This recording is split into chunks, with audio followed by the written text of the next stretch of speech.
এমন সাগরে গর্জন শুনতে কার কার ভালো লাগে। সত্যি সাগরে ঘুরতে অসাধারণ লাগে। অনেকেরই ভয় লাগে, অনেকেই ভয় পেয়ে থাকে সাগরের ঢেউ, অনেক স্রোত দেখে অনেকেই ভয় পেয়ে থাকে। তো আমার কাছে কিন্তু ভালোই লাগে। তো কার কাছে কেমন লাগে? সাগরের যে গর্জনটাই অনেক সুন্দর লাগে। এটা হচ্ছে পেনাংয়ে, মালয়েশিয়া পেনাং যে বড় ব্রিজ আছে সাগরে অবস্থিত। কত কিলোমিটার?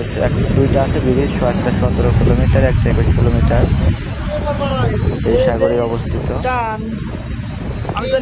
তো আজকে স্পিড বোটে ঘোরাঘুরি করলাম।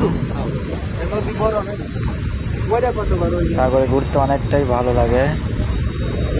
সাগরের বিশালতা দেখেই মন ভরে যায়। চারিদিকে শুধু পানি আর পানি, আর শুধু গর্জন। অনেকেরই ভয় লাগে সাগরে ঘুরতে। ঢেউ দেখে, পানি দেখেই অনেকেই ভয় পেয়ে থাকে। আমার কাছে কিন্তু অনেকই ভালো লাগে। ঘোরাঘুরি করতেই ভালো লাগে। তারপরে আবার সাগরের মাঝে অনেকটাই ভালো লাগে।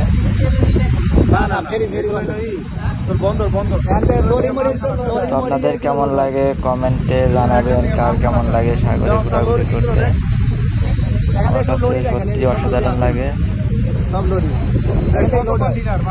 অনেকদিন পরে ঘুরতে আসছিলাম সাগর পাড়ে আসাই হয় না ঘুরতে। তো আজকে শুধু সারাদিন ঘোরাঘুরি করছিলাম। পেনাং আইসল্যান্ড, পেনাং হিল, সাগর পাড় দিয়ে কয়েক জায়গায় মিলায় ঘোরাঘুরি করলাম। ঘুরলে অবশ্যই মনটা ভালো হয়ে যায়, মনটা ফ্রেশ হয়ে যায়। এই জন্য আসছিলাম ঘুরতে। তবে অনেক দূর জার্নি করে 11-12 ঘন্টা দূর থেকে আসতে 10-11-12 ঘন্টা লেগে যায়। অনেক দূরত্ব হয়ে যায়। সাগরে কি দেখেন, কি ঢেউ আর কি গর্জন। ওই দেখেন ওটা কত বড় জাহাজ, কত বড়, অনেক বড়। ওই যে অনেক দূরে ওইগুলো আবার সিরিয়াল বাই সিরিয়াল যাচ্ছে সব, অনেক দূরে সব যাচ্ছে। ওই যে কত দূরে দিয়ে যাচ্ছে, শুধু ধোয়া আর ধোয়া। এটা বন্দর, এখানে থেকে সব লোড আনলোডিং করে বন্দর থেকে।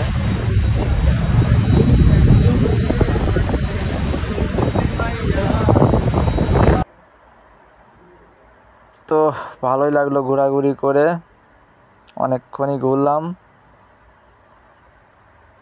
তো ভালো থাকবেন, সুস্থ থাকবেন। যদি ভিডিওটি ভালো লাগে অবশ্যই লাইক কমেন্ট করে জানাবেন। তো কার কেমন লাগে ঘুরতে সাগরে জানাবেন। আমার তো অসাধারণ লাগে।